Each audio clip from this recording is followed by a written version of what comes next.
¿Quién creó y quién gobierna este mundo? Las respuestas a estas preguntas varían.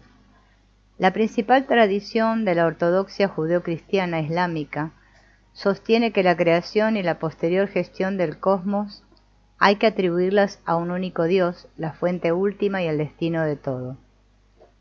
Parece ser que la tradición alternativa siempre ha tenido sus dudas acerca de esta proposición, considerada en el mejor de los casos como una excesiva simplificación y como una engañosa falsedad en el peor. Los pueblos antiguos fueron mucho más sofisticados de lo que solemos reconocer actualmente en su pensamiento acerca de los temas metafísicos definitivos, y así plantean a menudo ideas que arrojan dudas sobre la visión simplista de las religiones monoteístas. Una de ellas se refiere a la naturaleza de la propia divinidad.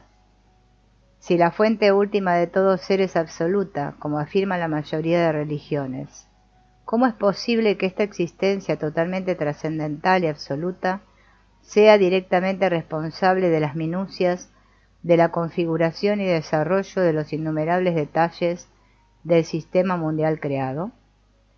Haciéndose eco de los sentimientos reflejados en muchas fuentes antiguas, la escritora neognóstica Blavatsky dice: el uno es infinito y no está condicionado.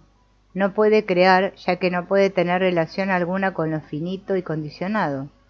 Si todo aquello que vemos, desde los gloriosos soles y planetas hasta las hojas de hierba y las motas de polvo, ha sido creado por la perfección absoluta, y fuese la obra directa de incluso la primera energía que procediera de ello, entonces cada una de estas cosas habría sido perfecta, no condicionada como su autor. Tal como indica la cita anterior, el otro tema planteado por los críticos de las religiones monoteístas se refiere a la existencia de la imperfección y del mal en el mundo.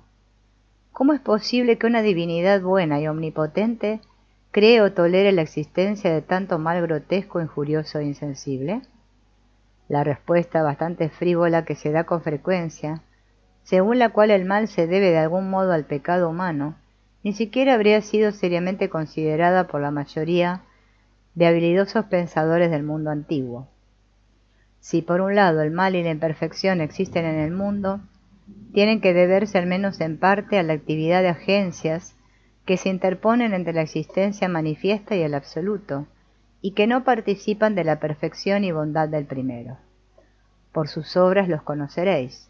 Un mundo imperfecto, repleto de verdadero mal, tiene que ser obra de los dioses o de un dios que participa de las cualidades de la imperfección. Tal fue el juicio emitido por los gnósticos y antes que ellos por otros complejos pensadores del mundo antiguo. La religiosidad semítica estaba llena de curiosas imágenes y nociones contradictorias cuando se trataba del concepto de la divinidad y de la naturaleza y origen del mal. La matriz religiosa súmero-babilónica, que ejerció una gran influencia sobre el judaísmo antiguo, admitió llanamente que los dioses eran responsables del mal, así como del bien. Enki y otros dioses babilónicos se divertían libremente creando monstruos y anormalidades y visitando a la humanidad con estados malignos, por el puro placer de su diversión divinamente perversa. El Señor Dios de Israel fue en muchos aspectos similar a sus homónimos babilónicos, tenía tanto por un lado bueno como por otro malo, y ejercía libremente ambas tendencias, dependiendo de su capricho. El pueblo que servía al Dios hebreo solo tenía que inclinar la cabeza ante su voluntad, tanto si derramaba el bien como el mal sobre ellos.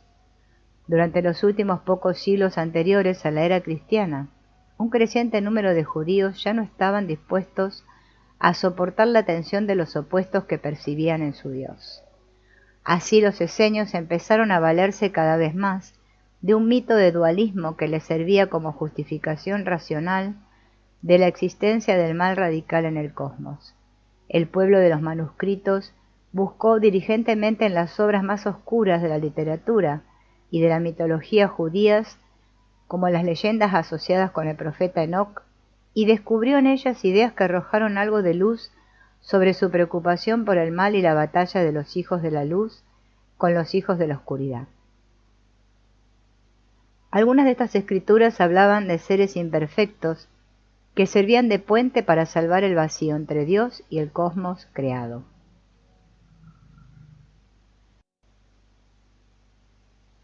La noción de la existencia y actividades de seres angélicos, hijos de Dios, que no obstante son imperfectos, lascivos y rebeldes, cuenta con una amplia acogida en la Biblia hebrea. Los primeros 4 versículos del 6º capítulo del Génesis hablan del curioso episodio de los llamados hijos de Dios que, en cuanto les nacieron hijos a los humanos, las tomaron como sus esposas, a las que preferían de entre todas ellas, convirtiéndose así en los progenitores de una raza de seres igualmente extraños, cuyo nombre se traduce a veces como héroes y en otras ocasiones como gigantes. La posterior literatura apócrifa judía, como el libro de Noé y los famosos libros de Enoc, presenta prolongadas elaboraciones de este mismo tema. Las acciones, a las que en el Génesis solo se alude demasiado brevemente, adoptan ahora un tono característico de rebelión impulsada por la concupiscencia y la avaricia.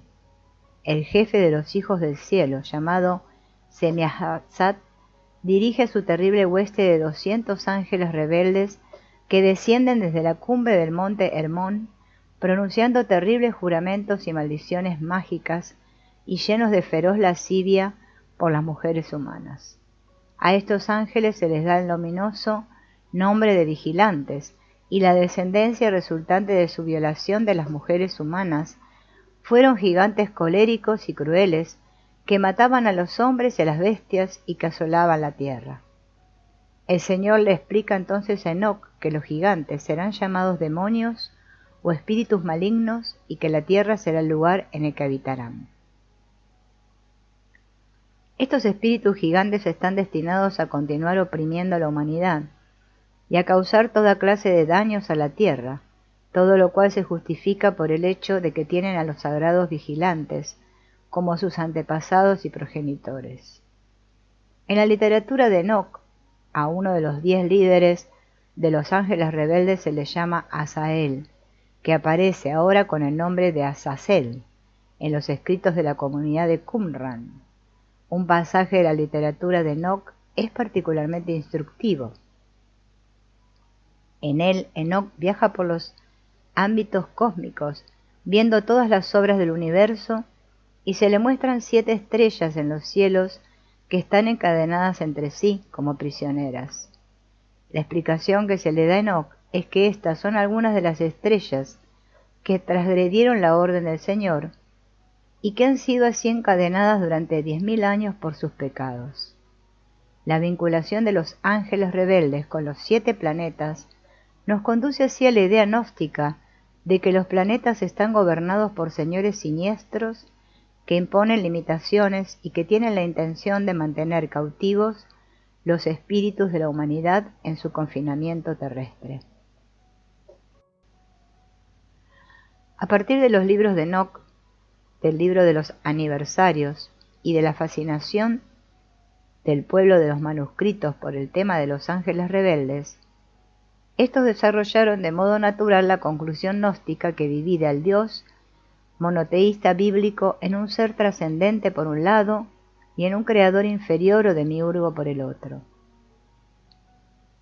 La teología judía resaltó durante un tiempo la trascendencia e inconocibilidad de Dios, hasta que las crecientes tendencias gnosticantes de los grupos esenios brotaron finalmente como una rebelión abierta contra la imagen de Jehová, tal como aparecía en las enseñanzas oficiales del sacerdotado judío. Al mismo tiempo que se producía este desarrollo, evolucionó un reconocimiento que puede ser denominado la doctrina del Hijo del Hombre. La expresión Hijo del Hombre es un hebraísmo que indica simplemente a un hijo de la especie humana, pero las enseñanzas que se desarrollaron alrededor de este concepto tienen implicaciones que van más allá de la humanidad, tal como se le entiende ordinariamente. El Hijo del Hombre, conocido en griego como antropos, de que el Maestro en virtud fue considerado como una manifestación, terminó por ser entendido como el reflejo de Dios en la creación, como una manifestación en miniatura de la divinidad trascendente, destinada a desarrollarse en nuestro planeta hasta la plenitud de todo su potencial. Este arquetipo de la verdadera humanidad es descrito por Hugh Schonfield de la siguiente manera en la Odisea Esenia. Él es el ideal del incógnito de nuestra especie. Se le encuentra tanto en Oriente como en Occidente, tanto en el pasado como en el presente, y también lo encontrará en el futuro cualquiera de nosotros con algo de fe y valor. Ese viajero inmortal que ha soportado todas las adversidades que puede infligir nuestro planeta. Allí donde se encuentra nos convoca para ser mejores, para seguir el camino de preocupación por los demás, para amar y para hacer el bien de corazón. Él restaura nuestro valor y nuestra esperanza. Es eternamente adaptable de tal modo que a pesar de todas nuestras diversidades, nos hallamos a gusto con Él y Él con nosotros. También es el objetivo hacia el que nos esforzamos por llegar, el hombre mundial de un mundo más sabio y más noble que visualizamos en nuestra más exquisita imaginación. A través de Él en espíritu nos extendemos hacia maravillas infinitas y glorias incomparables. La más antigua personificación de este arquetipo de la humanidad, según creía la tradición alternativa en desarrollo, fue la primera pareja humana, Adán y Eva, un conjunto de tratados conocidos colectivamente como libros de Adán. Abarca obras tales como la vida de Adán y Eva, el Apocalipsis de Moisés y el texto de Nag Hammadi titulado Apocalipsis de Adán. Nos presentan una imagen de los primeros padres de la humanidad sustancialmente diferentes de la representación actual. Adán y Eva aparecen aquí como seres majestuosos, casi divinos, llenos de gloria y poder, cuyo estatus es envidiado por los ángeles adversarios. En el Apocalipsis de Adán, obra abiertamente gnóstica, Adán, al hablarle a su hijo Set sobre su estado original y el de Eva, dice: «Y nos parecimos a los grandes ángeles eternos, pues estábamos más altos que el Dios que nos creó y que los poderes de aquel a quien no conocimos». Los ángeles rebeldes se interpusieron entre el Dios trascendente y la creación. Los humanos gloriosos fueron creados a imagen de un arquetipo sobrenatural e infundidos con un espíritu superior a este mundo. La envidia y la hostilidad de los ángeles rebeldes contra la humanidad. Todos estos son elementos dramáticos que configuran la gran tragedia de la vida humana sobre la tierra, tal como fue entendida míticamente por la tradición alternativa. Y ahora quizá estemos preparados para apreciar el mito del príncipe de este mundo y de su lucha aeónica con los hijos de los hombres. El mito de los ángeles tiranos. Desde Sofía, la Madre Celestial de todos los seres vivos, nació aquel que sería el configurador y gobernante del sistema de la creación. Su madre sintió mucha pena y angustia cuando lo dio a luz, pues se hallaba a solas en un abismo de oscuridad y su luz había disminuido.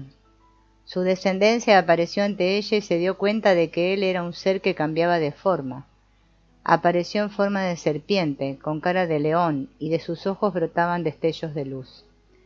Sofía se arrepintió entonces de su deseo de haber dado a luz a un ser en su soledad, y lloró y se lamentó por su descendencia, a la que llamó Yaldabaoth, que significa niño señor. Yaldabaoth se adelantó hacia el caos y configuró un sistema de creación que le gustó, y en él situó a 12 autoridades, 7 reyes del firmamento y 5 reyes del abismo. A todos ellos, junto con sus hijos, se les llamó gobernantes, ya que su deseo de poder y autoridad era grande. El configurador y su hueste mezclaron entonces la luz con la oscuridad, de tal modo que esta última pareció radiante y pudo así engañar al ojo. Esta mezcla de luz y oscuridad tuvo como resultado un mundo imperfecto y débil, pues la oscuridad le impedía desarrollar una armadura de luz que pudiera protegerlo. Y grande, en efecto, fue la debilidad de este mundo, pues la oscuridad que estaba por todas partes se mezcló con la luz, invitando a terribles y malignos poderes y seres de más allá del sistema del mundo. Así, Yaldabaoth se irguió en medio del sistema del mundo que había configurado y se volvió arrogante en su orgullo, al exclamar: «Soy Dios y no hay otro Dios junto a mí». Demostró así su ignorancia del verdadero carácter del ser y de su orgullo, negando incluso a su propia madre. Sofía, sin embargo, lo miró desde la altura y exclamó en voz alta: «Has pronunciado una falsedad, oh Samael». Fue así como él recibió el nombre que lo convierte en el Señor ciego de la muerte, y luego Sofía también lo llamó por el nombre de Saclas, con lo que afirmó su estupidez.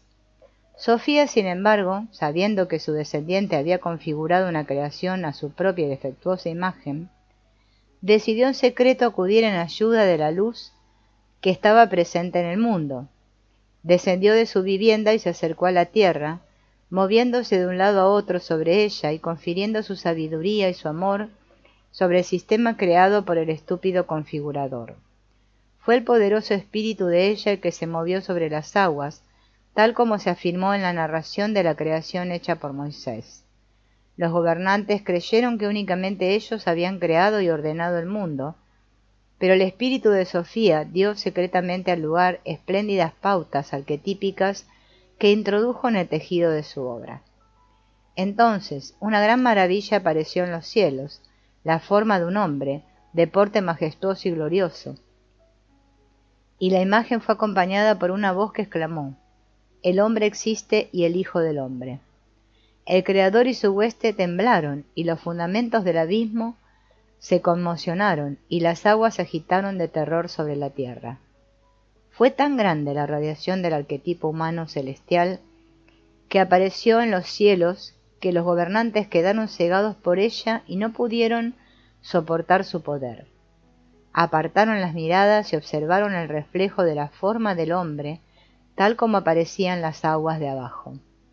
Todos los gobernantes y sus sirvientes se precipitaron y reunieron sus poderes haciendo una réplica del hombre celestial. Pero su obra fue defectuosa y débil, porque en su creación no estaba la fuerza de Sofía. El hombre contrahecho era apagado e insensato, y se arrastraba sobre la tierra como un gusano. Sofía envió entonces a algunos de sus mensajeros de luz, que entraron secretamente en la mente de Yaldabaoth, haciéndole exhalar el aliento sobre la penosa figura, infundiéndole vida. El configurador creyó haber sido él quien había dotado de vida al hombre, pero en realidad fue su madre, Sofía, quien infundió verdadera vida a la humanidad. Y el hombre se irguió, caminó y se vio rodeado por una luz no terrenal. Yaldabaoth y su hueste terminaron por reconocer que el hombre era de hecho un ser cuyo poder espiritual e inteligencia excedían los suyos. Llenos de envidia y rabia atacaron al hombre llamado Adán y lo arrojaron a la región más oscura de la materia, para que languideciera allí sumido en la pena y en la privación. Pero Sofía, en cooperación con los poderes superiores de la plenitud, envió un ayudante a Adán, para que le instruyera y le asistiera con sabiduría y fortaleza espiritual. El ayudante fue una mujer conocida como Eva, aunque su verdadero nombre es Zoe, que significa vida. El sabio espíritu femenino entró en Adán y se ocultó en él, de modo que los gobernantes no pudieron reconocer su presencia. Ahora los gobernantes conspiraron e imaginaron un plan con el que esperaban engañar al hombre y mantenerlo cautivo para sus designios. Prepararon un jardín lleno de bellezas y delicias de la tierra y situaron a Adán en medio de él, proporcionándole toda clase de objetos agradables que pudiera desear. Pero la belleza y los placeres que le ofrecían eran engañosos y corruptos, y sólo estaban diseñados para mantenerlo cautivo de los gobernantes, sin voluntad y sin vida propias. También situaron un árbol en el jardín que contenía su vida, y prohibieron a Adán tocar o comer su fruta. Una vez más, Sofía y los otros poderes celestiales acudieron en ayuda de Adán y le instruyeron para que comiese de la fruta del árbol prohibido y desafiara a los gobernantes y a los ángeles tiranos.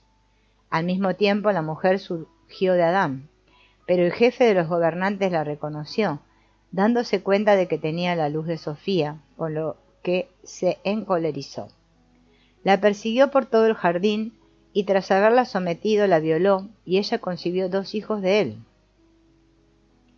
cuyos verdaderos nombres fueron Elohim y Yahvé, aunque fueron conocidos como Caín y Abel. Pero el resplandeciente espíritu de sabiduría que habitaba en Eva huyó mientras tenía lugar la violación, de modo que únicamente la Eva humana fue avergonzada, pero no Zoe, el espíritu vivo. Elohim Caín se convirtió en el dueño de la tierra y del agua, y de él descendieron los hombres y mujeres inclinados hacia la materia. Mientras que Yahvé Abel dominó el fuego y el aire y se convirtió en el padre de los humanos que valoran el alma y la mente. Adán, sin embargo, al darse cuenta de lo que había hecho el gobernante tirano, engendró posteriormente un hijo llamado Set, inclinado hacia el espíritu, y que se convirtió en el padre de todos aquellos que desean la noxis y que se esfuerzan para alcanzar la unión con el espíritu. Los ángeles tiranos observaron encolerizados cómo la humanidad seguía su camino y ya no se entretenía en el paraíso para estúpidos donde los configuradores querían mantenerla cautiva. El gobernante principal maldijo particularmente a la mujer, que se convirtió en madre de la humanidad, y desde entonces lo que le tocó en suerte a ella y a sus hijas ha sido difícil. A pesar de todo, Eva dio a luz a una hija llamada Norea, que estaba llena de la verdadera gnosis y que permaneció en la tierra durante largo tiempo, ayudando a la humanidad porque era sabia y conocía las argucias, los planes y las obras malvadas de los ángeles tiranos. Mientras tanto, los humanos se multiplicaron e instruidos por Set y Norea, muchos se volvieron hacia la gnosis, de modo que a los gobernantes les quedaron pocos hombres y mujeres dispuestos a aceptarlos como divinos y a seguir sus leyes. Los tiranos se reunieron y declararon que deseaban destruir a todos los humanos que no fueran serviles con ellos. Provocaron un diluvio del que solo tenían intención de salvar a aquellos que les fuesen fieles, entre los que se encontraba un hombre llamado Noé. El gobernante principal se acercó a Noé y le dijo que construyese un arca para salvarse a sí mismo y a sus compañeros del diluvio. Norea, sin embargo, enterada de esto y para frustrar sus designios, intentó primero disuadir a Noé de construir el arca, pero al ver que no lograba sus propósitos, incendió la que había construido de forma que se quemó. Noé, sin embargo, tenaz como era, construyó una segunda arca.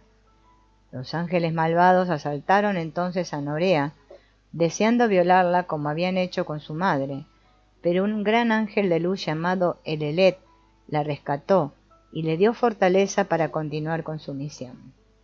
Los conocedores de la verdad se ocultaron en una luminosa nube, alta sobre las montañas, y se salvaron de la inundación.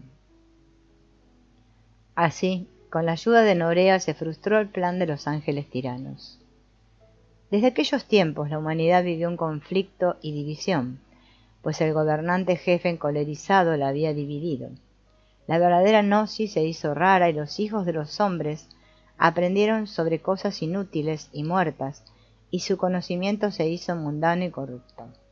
La especie humana, sin embargo, nunca estuvo sola, pues contaba con ayudantes en los altos eones. No solo Sofía y sus ángeles, sino también algunos ángeles tiranos se apartaron de la maldad de su jefe y regresaron al servicio de la luz. El mayor de ellos fue el hermano de Yaldabaoth, llamado Sabaoth, y también Abraxas.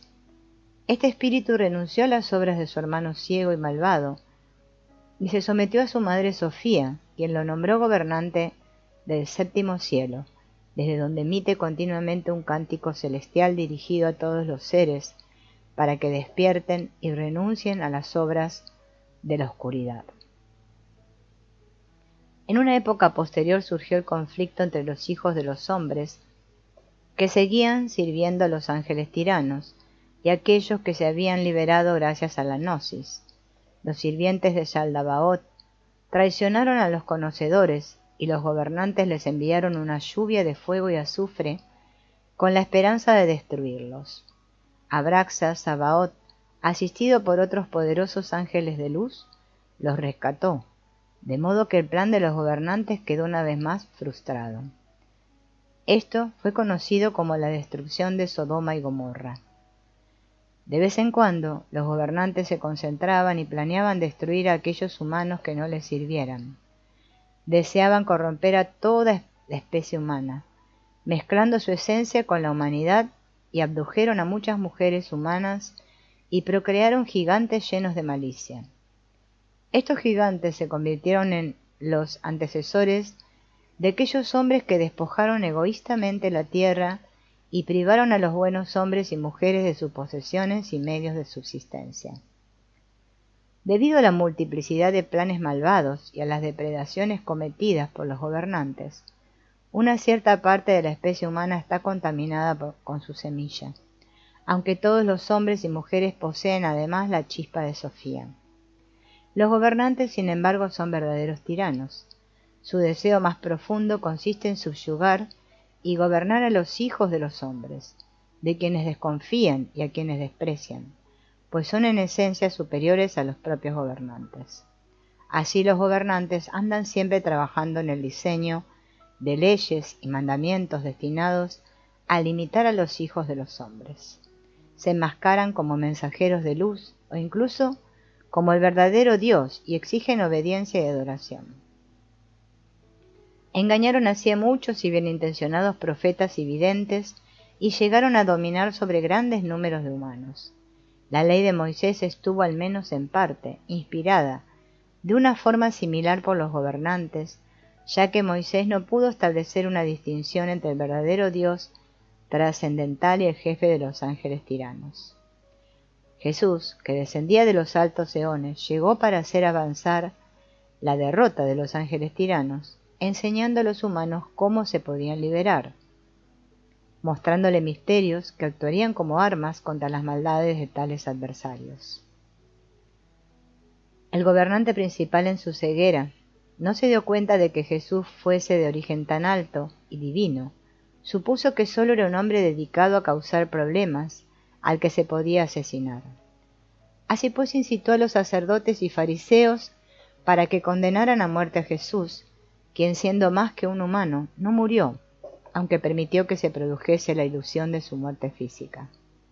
Regresó envuelto en gloria y terminó su trabajo de redención, a pesar de los planes de sus enemigos. El asalto a su persona trajo sin embargo tales consecuencias sobre sus perseguidores que pronto quedó destruido el templo de Jerusalén y las circunstancias cambiaron de tal modo que muchos pudieron renunciar a la vieja ley influida por los gobernantes.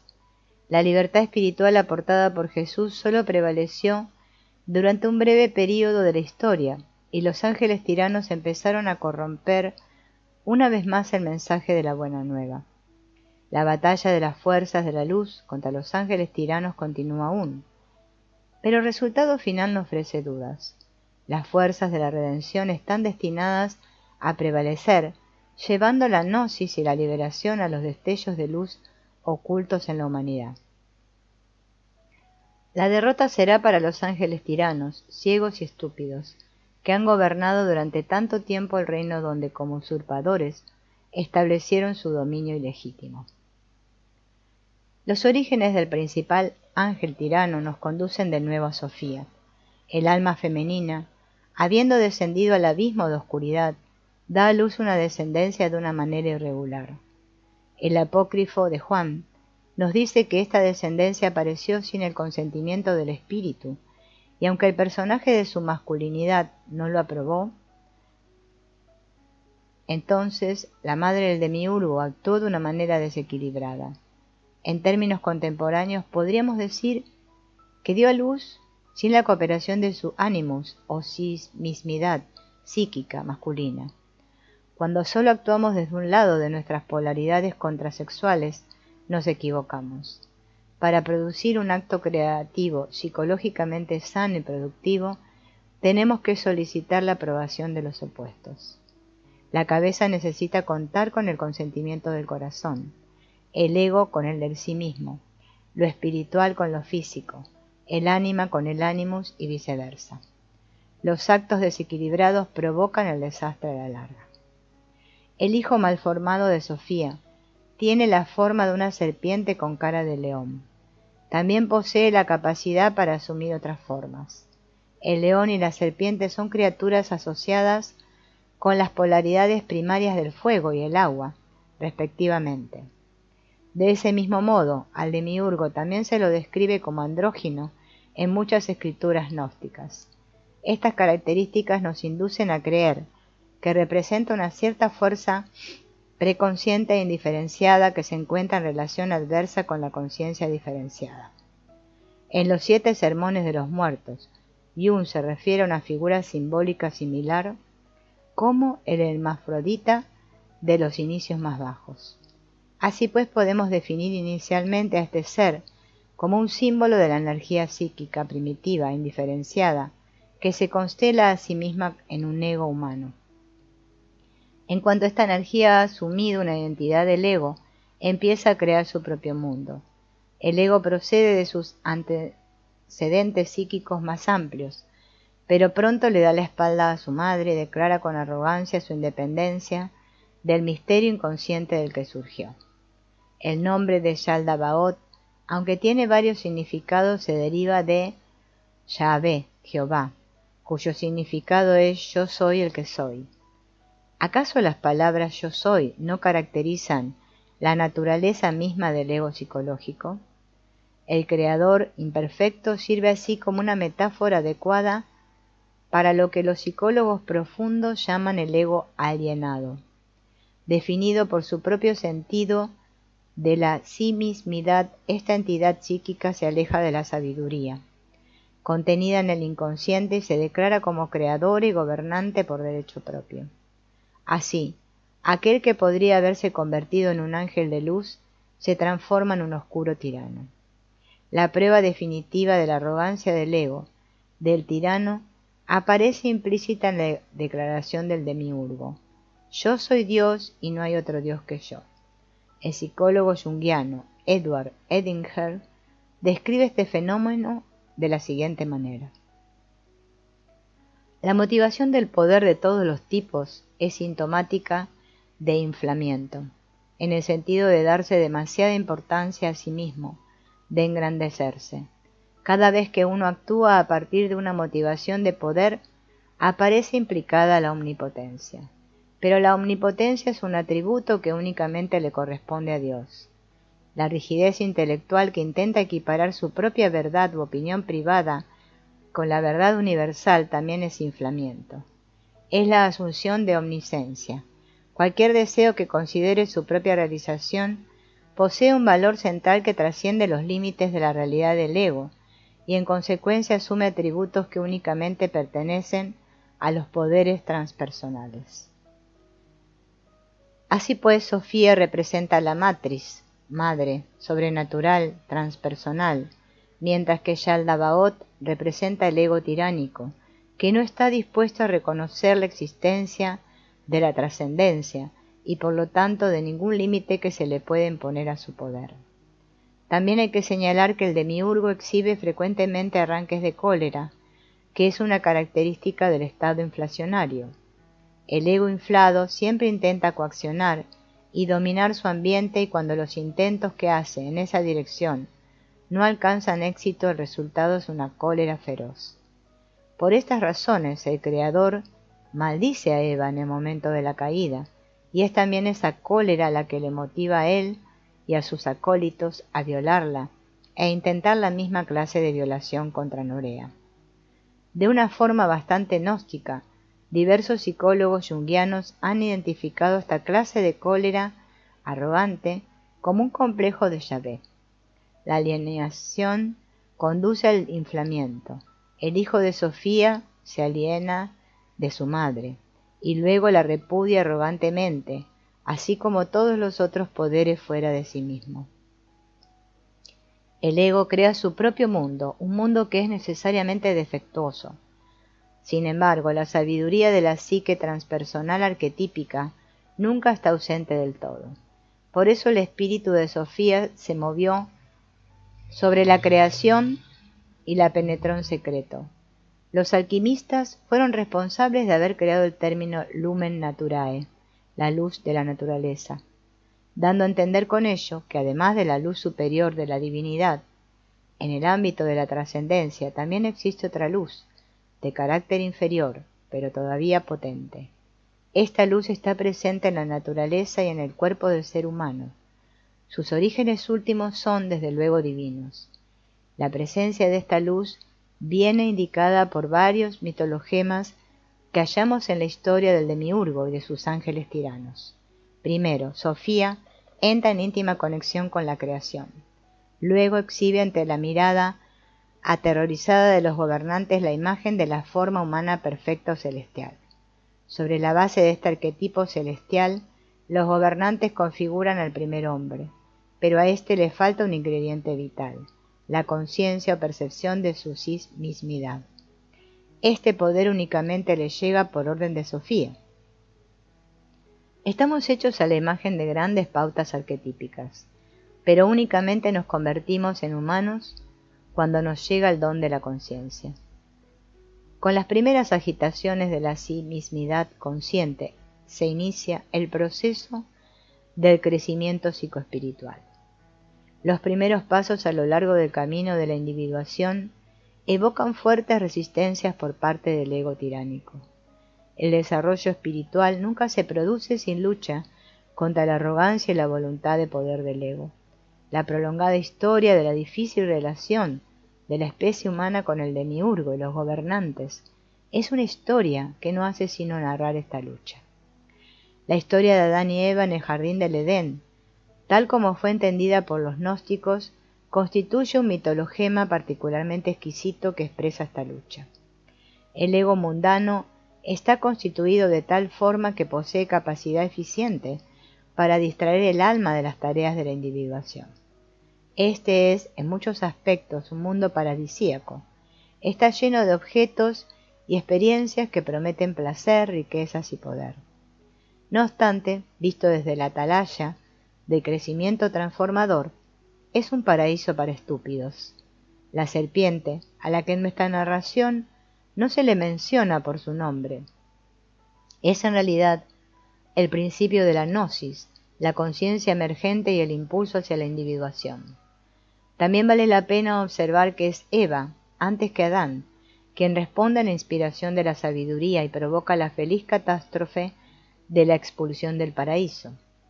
Los intérpretes gnósticos del Génesis suelen tener la sensación de que Eva representó el espíritu humano con su intuición sobrenatural, mientras que Adán significó el alma con sus emociones y pensamientos un tanto unidas a la tierra. Este mitologema se repite en conexión con la historia de Noé, donde Norea actúa de acuerdo con los designios del espíritu, mientras que Noé mantiene una actitud servil hacia los gobernantes. Hay pocas dudas de que todo el enfoque gnóstico está muy sintonizado con lo femenino y su énfasis intuitivo no racional. Una persona que reconoció este hecho e hizo buen uso de él fue Jung. En agosto de 1912, en una carta a Freud, Jung dijo tener la intuición de que la sabiduría de tonos esencialmente femeninos de los gnósticos, que él llamaba simbólicamente Sofía, estaba destinada a reentrar en la cultura occidental moderna por medio de la psicología profunda. Al abrir los profundos recovecos del alma humana, por medio de la intuición y la percepción, y al rehabilitar la dignidad de los sentimientos humanos, la psicología de Jung ha justificado en buena medida aquella predicción inicial. Los mitos gnósticos sugieren que fue la sabiduría de lo femenino, personificada en figuras como Sofía, Eva, Norea, María Magdalena y otras mujeres, la que actuó como defensora de la gnosis a lo largo de la historia humana. Mientras que la psique masculina, con su orientación terrenal más prosaica, se hallaba con demasiada frecuencia ligada con las fuerzas de la egociencia y de la mentalidad mundana. Cabe observar también que, aun cuando los intérpretes gnósticos conciben la relación entre Adán y Eva como una metáfora de la relación intrapsíquica del alma y el espíritu, no por ello ignoran la importancia iluminadora de lo femenino, personificada en la mujer viva. Así, cuando el espíritu sabio enviado por Sofía, después de haberse ocultado primero en Adán, se separa finalmente de él y se convierte en externo para su compañero, ella sigue siendo su instructora e inspiradora y continúa como su superior espiritual. Una analogía psicológica aparece en la importancia del valor del ánima, no sólo cuando se la reconoce dentro de la psique masculina, sino también cuando se la proyecta de ella y aparece superimpuesta en una mujer de carne y hueso. Otro motivo instructivo y significativo del mito concurre en otros muchos mitos de la gnosis. Nos referimos al tema de la ley versus la libertad. Cada vez que los humanos se hacen libres, los ángeles tiránicos tratan de destruirlos. Los pecados por los que la humanidad es condenada a sufrir el diluvio, el fuego y el azufre, son la desobediencia a las leyes de los ángeles tiranos. La psicología profunda reconoce que la individuación implica ir en contra de los shibboleths establecidos de la sociedad, mientras la psique humana se contenta con hallarse contenida dentro del sistema de la familia, el Estado y la sociedad. No se produce la clase de crecimiento interior llevado a cabo por la individuación. Esto no quiere decir que la persona individualizada permanezca para siempre en un estado mental caracterizado por la rebelión y la anarquía, sino que más bien debemos darnos cuenta de que una vez que la psique ha dejado de identificarse con reglas y leyes externas a sí misma, aceptándolas ciegamente, obtiene la capacidad para vivir como un individuo libre dentro de un ambiente social. Las personas individualizadas, o que se están individualizando con éxito, raras veces fanfarronean de su inconformismo, tampoco son esclavos inconscientes y víctimas de las reglas y los convencionalismos colectivos. Para tomar decisiones es necesario estar emancipado de quienes no las toman y se adhieren a las reglas establecidas. Y es la decisión lo que mejor caracteriza el proceso y los resultados de la individuación. Es evidente, pues, por qué los mitos gnósticos describen las batallas de quienes toman decisiones contra los esclavos de la ley. El gnóstico neumático es siempre una persona que está dispuesta a soportar la carga y la alegría de las glorias de la decisión y de la responsabilidad existencial, mientras que el psíquico no gnóstico valora la ley impuesta externamente, por encima de los valores internamente sostenidos de su propia alma. Los mitologemas gnósticos tienden a contrastar la vieja entrega de la ley por parte de Moisés, con su rígida preocupación por la ley, con la nueva ley proclamada por Jesús. La primera decreta obediencia, y como derivación de tal obediencia, una victoria redentora colectiva del pueblo de Israel. La segunda implica una dignidad existencial producida por la decisión consciente y la responsabilidad personal. El hecho de que muchos desarrollos posteriores condujeran al descuido de este elemento existencial en la ética cristiana no aminora su existencia histórica, y no puede disminuir tampoco su utilidad, una vez reconocida y puesta en práctica. La vieja ley es la de la psicología colectiva, influida por la oscura tiranía inconsciente del inconsciente de la humanidad, agobiado por la culpa. La nueva ley, reconocida por el gnóstico, pero oscurecida a menudo por la posteriormente llamada ortodoxia, es la ley de la individuación, con sus libertades y responsabilidades concomitantes, sus errores existenciales y sus alegrías trascendentales.